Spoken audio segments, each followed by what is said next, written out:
Hey guys, John Duncan here.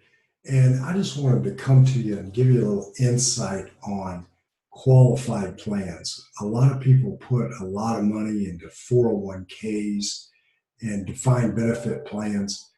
And there's nothing wrong with that. But the issue is once you start making larger level income, it doesn't make nearly as much sense as it used to. And what I'm going to show you is a chart that will explain why. Okay, here I've got a chart, and this is the historical tax rates, the highest tax rates. You can see I've got 1978 highlighted here because in 1978, that's when a lot of the 401k type plans came into existence. You can see the top tax rate back then was 70%. So the game plan was simple. It was defer while you're working, and then when you retire, the thought was is that you'll be in a lower tax bracket. And here's the deal. If you look at, now this only goes through 2015, but now we even have a lower tax rate, the highest end. The fact is we've got historically low tax rates today compared to historically. The actual, if you average all the tax rates up, the actual tax rate, highest tax rate, that is, since they started taxing in 1913, is 57%. So we're at in historical sense, a lower tax rate. So when you defer income in a qualified plan, you're in a sense taking a bet that the rates when you withdraw the money are going to be lower than when you deferred it. And the point is, given the fact that we have historically had higher rates than we do today, and that we have an enormous government debt load of 22 trillion just on what they admit to. There's like another 100 trillion if you add in all the unfunded. The point is that it doesn't make nearly as much sense as it did back in 1978.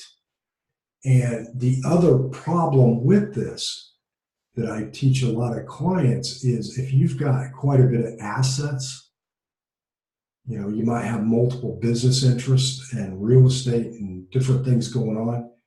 If your income is not going to go down when you retire, and the fact that we're at historical lower rates now, how much sense does it make to put more and more money into deferral?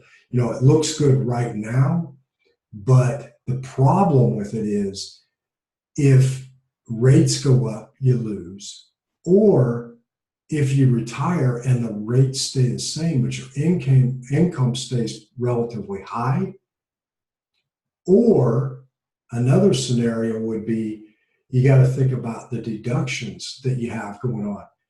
If you've got kids now in school or at home, those usually are grown up when you retire, if you retire. And you might have paid your house off. These little issues come into play that your deductions disappear, and now the income gets higher and higher when you're in retirement. So for people making over 500,000 a year, always suggest putting as little as possible into tax deferred accounts, and rather go find accounts that are not just tax advantaged, but that they are, they put you in a position that down the road, they don't come back to bite you. So point being, really think about how much you're putting into deferral and calculate where you're going to be down the road. I'll give you a quick example. I had a doctor that was only, I believe he was 51, and he had $1 million in his 401k plan. And like I told him, like, how much is it growing by? He showed it was growing pretty good. I said, do you realize using the law of 72, where you just divide the interest rate into 72, it gives you how many years it takes to double. So that just at 7%, this is going to double every 10 years, even if you don't put money into it. So $1 million became 2, became 4 by the time he's 71. 4 million that he's drawing out of by force from the government is going to drive his income high. Plus, he's got other investments in another business and several real estate properties. Now, the issue is this. I said, well, what did you put the money in there for? He said, because I want to save taxes. I said, well, this is just deferring the tax, and it's also deferring the tax cut calculation.